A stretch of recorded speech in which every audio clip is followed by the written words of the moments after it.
Well, hi, everyone. Thanks for joining us this morning and this afternoon for app security and risk findings of several finance apps. My name is Scott King, and I work here at Zimperium, and I'm joined by my esteemed colleague, Mikhail Kemperman, who is VP of Solution Engineering over in EMEA. Mikhail, how's it going? Going all right. How about yourself? I'm doing great. Doing great. It's early here in Dallas, so really excited to talk to this audience about what we found looking at the 450 iOS apps and Android apps distributed and primarily developed in EMEA, and so Europe, European Union, Middle East. So basically the demographics are if you are a developing organization in those regions, your app is in this study. So a couple of the highlights that we're going to talk about in the following slides are, what type of apps send query parameters containing private information. We're going to talk some about obfuscation and whether or not apps are actually shielding and hardening the assets. We're going to use privacy findings. We're going to look at OWASP Mobile Top 10. And then we're going to talk a little bit about fraud. So it turns out that fraud via a mobile app is quite profitable. So in the UK and EU, you can see that the average transaction cost for fraud is kind of in the middle of the group here. So UK $249, EU 269. In Australia, they have a larger problem with fraud, actually the transactions amount, but this is total fraud. So every fraudulent transaction, this is the average, right? So this comes from the RSA quarterly fraud report earlier this year.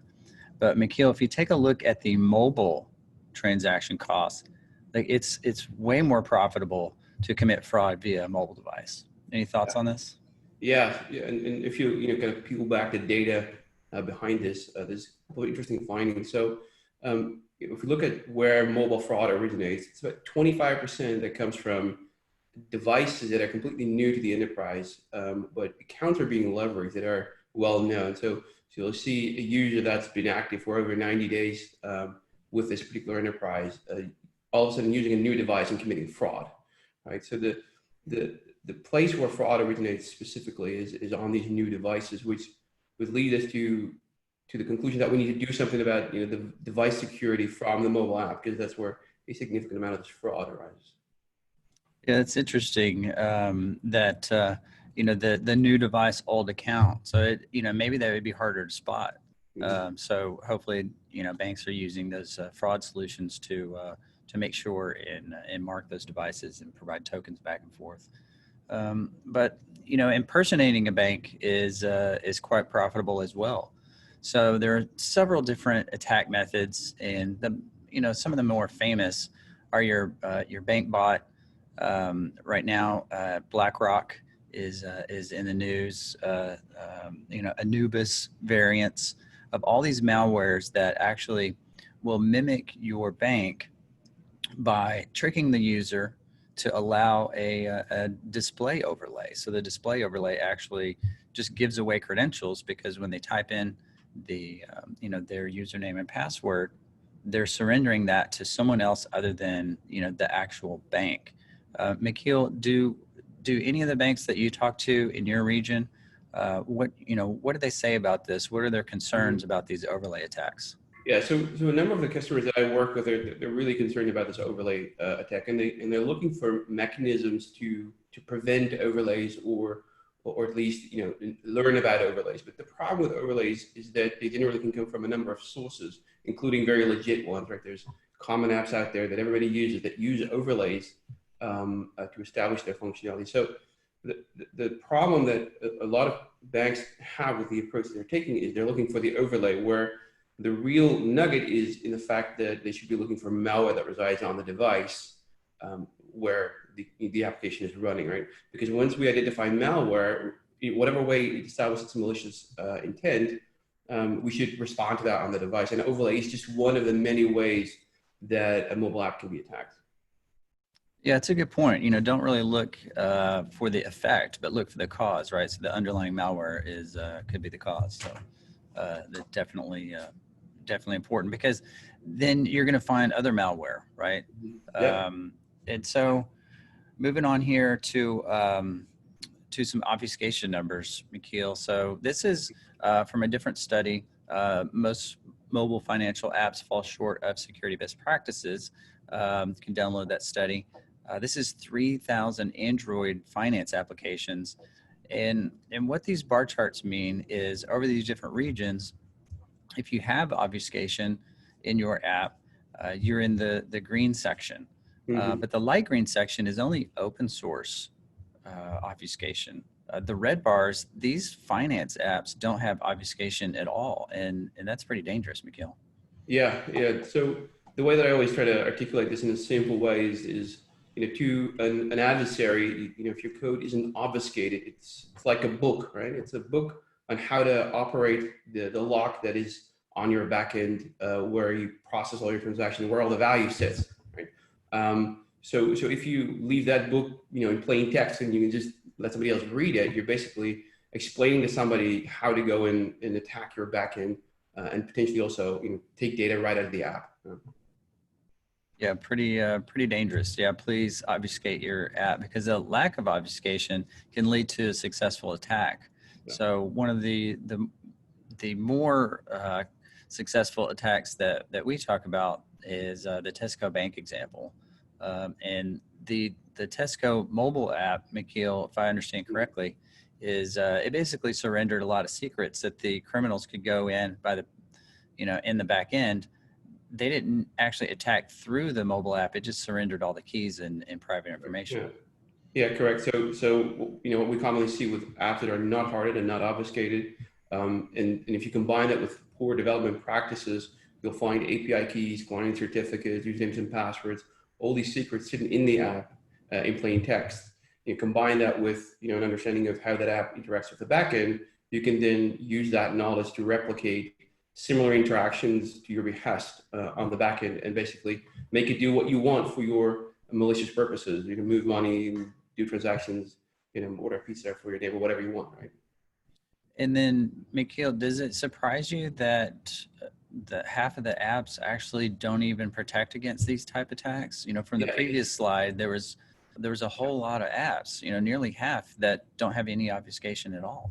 yeah, that is quite staggering and troubling, right? Because it leaves an enterprise significantly exposed. Basically, what's happening is they're sending code out into the wild world where they have no control over it, without putting proper measures in place to protect the code, and the users that consume that code as such. Yeah, definitely scary for a finance app. So let's get into the data that we provided via our Zscan engine. So Zscan's it's a mobile application testing platform, and what we've done is we've taken 1,000 different apps, 450 out of EMEA, and then we're going to provide you the summary of this. If you have any questions as we go through the study, just type them in the Q&A window, and we'll either stop if there's an appropriate spot, or we'll address those questions at the end. So, Mikhail, let's get going. Yeah. So first of all, the OWASP Mobile Top 10. So here's just a summary of some of the pass-fail numbers that we looked at. So this is actually the percentage of the apps out of all of them. So for M2, for insecure data storage, 93% fail that M2 classification. And then, read on down the line, at the bottom, Mikhail, almost all the apps fail for M9, which is reverse engineering. Mm-hmm. So that kind of goes hand in hand with the obfuscation, right? Half Yeah, don't correct. obfuscate. Almost all of these fail. So we Mhm. really need to pay attention to what's going on. So let's get into each one of these one at a time. So the first chart here is iOS apps. So Mhm. Mikhail, what is interesting on these pass fail numbers? And again, if it's red, this is the percentage of apps that did fail. If it's green, they passed. Mhm. So Mikhail, any comments here? Yeah, so let's take the first one, the insecure data story. So people commonly think about, hey, insecure data storage means that we're writing something to a file system without encrypting it. And yes, that's included, but it's a far wider spread a problem where data is being shared from the app to locations that are not safe. Let's say S3 bucket or Amazon or Azure storage, other media that is connected into the device, and you're writing something to Bluetooth, whatever it is. Data is being processed and then written off to a storage that is either local or remote in an unsecure way, right? Which leaves ultimately the user's data exposed and potentially viable information unprotected. Another one I always like to pick at is the reverse engineering. Now we talked about obfuscation as such, and it is an important part of hardening your application. But what we see on a lot of applications is that when the applications are built, basic protection mechanisms through compiler flags are omitted, right? So we're not seeing the right compiler flags being set to make it hard to read whatever binaries produced, right? And this is generally the result of developers and engineering teams not being security analysts or security consultants. They're focused on kind of quickly pushing something out, and these kind of small things are overlooked easily. And then let's compare that to Android. So slightly different here. Yeah. You'll notice that the insecure data storage, the failure actually decreased. In reverse engineering, I don't know if you can tell on your screen, there's a tiny little green bar. So that's probably one app. There's probably one, yeah, and it's exactly the same thing, right? If you look at another major difference is the code tampering here, right? So what we see in iOS versus Android is that on the iOS there's a lot of swizzling being used, which basically means that at runtime the behavior of the code that was actually produced in the binary is changing. Now this could be for good reasons, but it does require a bit of attention. The other thing that we look for in code tampering is mechanisms the app has to protect itself from actively being tampered with at runtime. Think about jailbreak and root detection, right? If you run on a jailbroken or a rooted devices, obviously there's a good opportunity for an attacker to hook your app and make it do something different. And that's also where we see a lot of applications still fail, right? There might be some basic jailbreak or root detection, but commonly it's not sufficient to protect an application. Right. All right. So, this is a scatter plot of all of the apps put together. So basically, what we've done, and we had a question that came in: how did we run this test? So what we've done is we've taken all these apps and we scanned them at the exact same time. These apps were July 2020, so there may be a version or two in the past. But essentially, if you read this like a regular quadrant, your leaders are in the upper right-hand corner.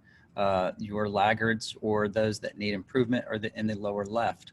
So they'll have different characteristics that will apply and force them into each quadrant, right? So it's not necessarily the same exact finding of each app, but there is a scoring mechanism on how severe that finding may be. So if you look in the lower left-hand corner, these finance apps, again, these are finance, cryptocurrency, peer-to-peer payment, anything dealing with money. You definitely need to take a look at the code in your app and figure out why you're in the lower left-hand corner. So let's figure out why you may be there. Mm-hmm. So we're going to categorize these into critical security findings, which are the utmost urgent things that you need to pay attention to, and then dangerous security findings for both iOS and Android. So here, McKeel, we've got some really critical security findings for these iOS apps. What stands out? What stands out on this slide? Yeah, obviously in the EMEA apps, you're not performing well when it comes to the username and password exposed in the URL, and it's obvious, right? It's a no-brainer to not do that. You do not write a literal string in your app at any point that has a username and password embedded in it. It is needless to say. The risk that arises from this is in several places, right? Potentially, you can expose systems that you're connecting to, right? Your own backend systems. Potentially, you could even expose systems that aren't even in production. We've seen a number of our, of our clients that had all the URLs for every development environment embedded in their app, and then at runtime they'll pick the right one, basically exposing, credentials for each of those environments, right? So it is, a very gnarly one that will leave you exposed quite significantly. Where Amina also stands out a little bit is on the over-the-air updates for app installation. Generally, it's a functionality to help, provide updates to the app. It's also kind of susceptible to MIDM attacks. If you don't implement it well, an attacker could leverage this to push code to your app and then have it execute within your app without you controlling that code, which would obviously leave you vulnerable. Yeah, that's a good point, Mikhail. Just because it's there doesn't mean it's bad, but if Correct. you know it's there, hopefully you're addressing the risk in some other method. Yeah, and we need to take into account that a lot of these things that we'll see, there could be good reasons for it within the app. We have no specific app context, but it does require that we look at those things closely and at least examine why is it there and what are we doing to address it or mitigate it, and can we even pinpoint where it comes from? Based on the experience that we have with our customers, we can definitely say that a number of these findings are not introduced specifically by the engineering teams that we work with, but more through third-party libraries that they're using that introduce these vulnerabilities. That's a good point. Yeah, it's a good point. A third-party code and SDKs, you need to make sure that you understand completely what's actually in there, because you may be susceptible. So, Mikhail, on this slide, here's some of our privacy and data leakage findings. The location up at the top, a high number of apps use this. That makes sense. It's a banking app. I need to know, where maybe a location is, ATM, branch, what have you, when we used to go to banks.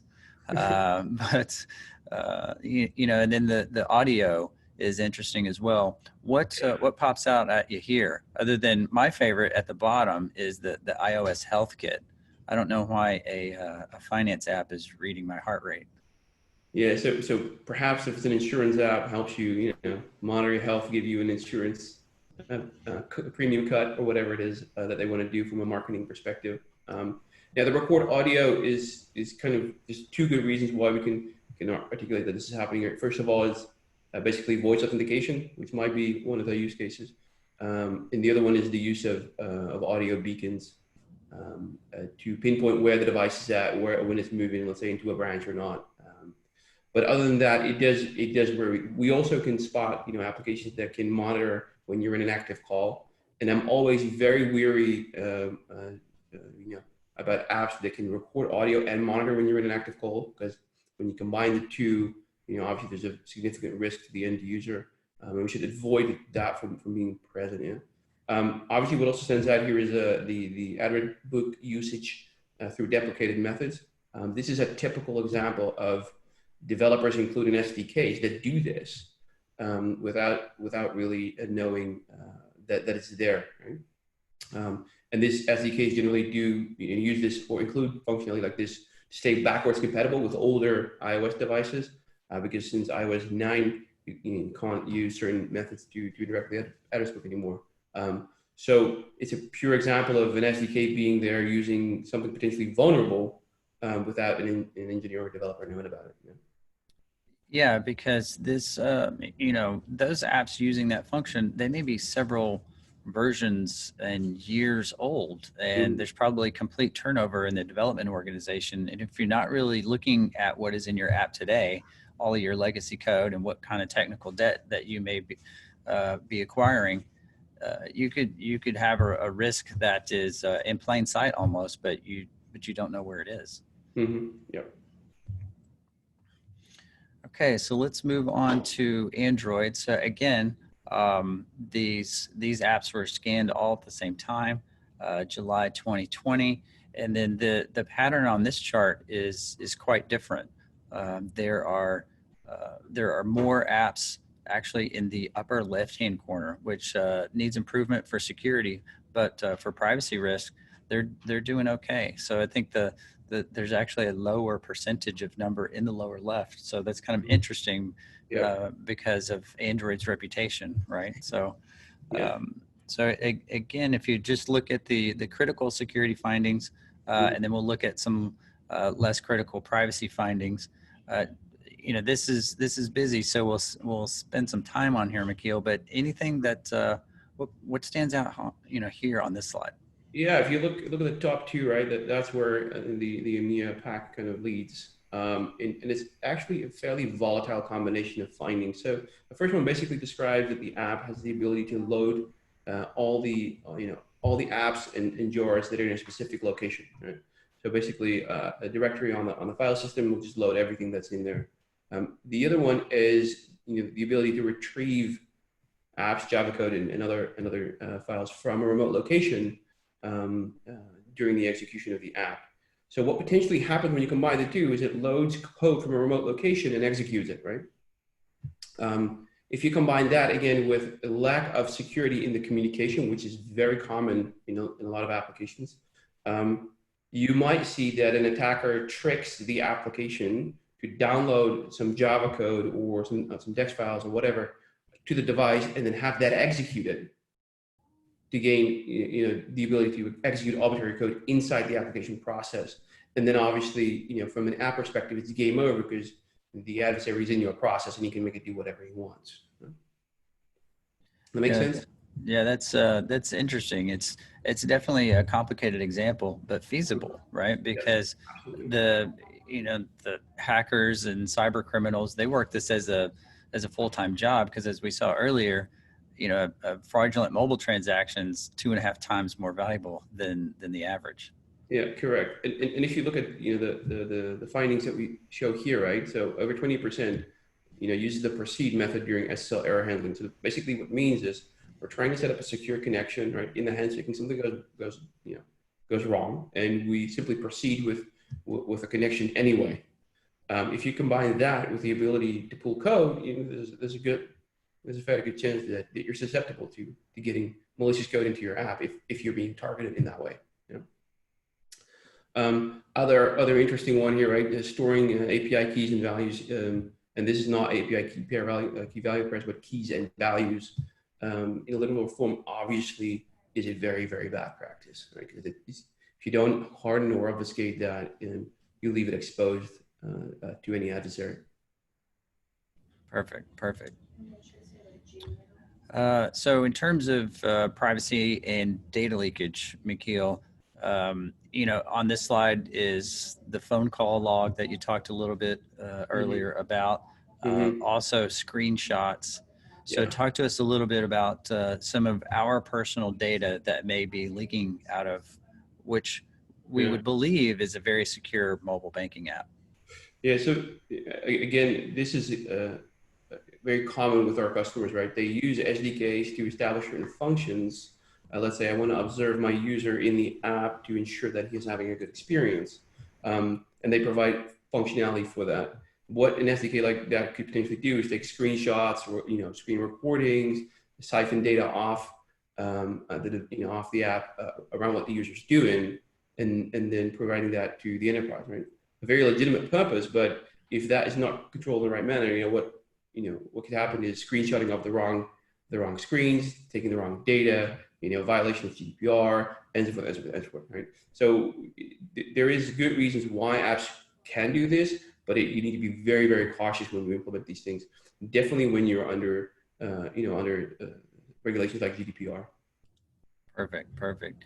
And then quickly, we got a few minutes left. So let's talk about some of these, what we're calling dangerous, which is less critical, Mm-hmm. but still capturing SMS messages. Okay, that makes sense for two-factor, Mm-hmm. and then the audio, right? So you Yeah. mentioned earlier, I can get the phone call log and monitor calls, and I can record video. So it's a low Mm-hmm. percentage, but still dangerous.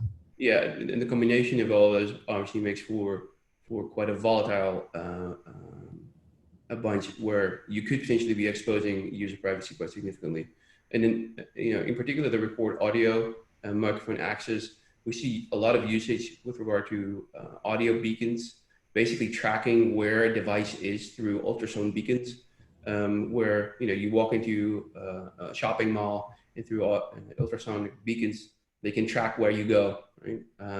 So that's why I would never install the shopping mall app, because it can basically track which stores you visit, and use that to mine your data, mine data about you, which is obviously a violation of user privacy. Yeah, and that function, the beacons are, it's been in the news lately, at least the news that I read about the contact tracing apps are using the same function to figure out who you're next to all the time. Yep, and that is actually a legitimate purpose. Tracking people, for their physical location, might not be as legitimate. Very valuable from a marketing perspective, but from a user privacy perspective, questionable. Okay. And then we'll just wrap it up with some best practices and recommendations. If you do have a question, I got a couple in the queue that we will address, but definitely, we want to encourage you to scan and test your app for vulnerabilities all of the time. Not just an annual pen test. We want you to do this continuously, because these apps and the operating systems are quite flexible. Like iOS is 14 is out today, right? And then shield and harden your app. We want to make reverse engineering very, very difficult, and then defend from fraud. So, Mikhail, talk to me a little bit about the third one, and then I'll read the questions that come in. Yeah, sure. So when we started off in our conversation, we pointed out that 25% of the mobile fraud comes from devices that have not been seen before by the enterprise, right? With existing accounts. So you trust the user, but the device is new. Specifically for that case, it is important that your app has the ability to take security context in which it's operating, right? The device, what network is it connecting to? What's the integrity of the OS like? What apps are on there? All these things into account to respond to any, emerging risks there, right? Is there an interception attack going on in the network? Is there malware present? And if so, do I care about this malware, right? And if it's an ad thing, then maybe not. If it's a banking Trojan, you might want to crash your app. So basically, you need to put security context into the operation of your app to make sure that you can effectively address the risk as it emerges on the device. Perfect. So, Mikhail, we did have a question about insecure data storage. Mm-hmm. And so he asked, does it mean that if an app wants to store anything, it must be encrypted? And if so, what about storing data in the cloud? So, Yeah. The insecure data storage finding, I assume this was typed in during the OWASP Mobile Top 10 slide. Talk to us a little bit more about that. Yeah, so basically what we look for when we analyze the application is how does it process data, and when it gets written to a storage location, either local or remote, is that location secure, right? So that could mean that you have file permissions encryption, right? It could be that you need to have an account on a cloud storage to get on, right? But consuming, let's say, an OpenS3 bucket and reading and writing data from it is considered insecure data storage. Does that make sense? It makes sense to me, because I know how it works, and I use the system to scan all these apps. So I appreciate your time, Akil. And so I don't have any more questions at this time. If you do have a question about the data in the report, you can contact us on our website, or you can email me or Mikhail directly. If you want to identify your app in the study, we'll actually walk you through which app yours is, and make sure that you understand that all the different findings, how it attributes to your basically the distribution on the scatter plot. And then if you would like a mobile threat briefing, we've got lots of data on malware, Wi-Fi attacks across the globe. We can walk you through what our data looks like, and so you can make some good decisions about how your mobile security organization is protecting your digital channels. But Mikhail, thanks so much for your time. I really appreciate you talking with me this morning, and I believe it's afternoon over there for you. Yes. But really appreciate it, and thanks everyone for joining. Thanks, Scott.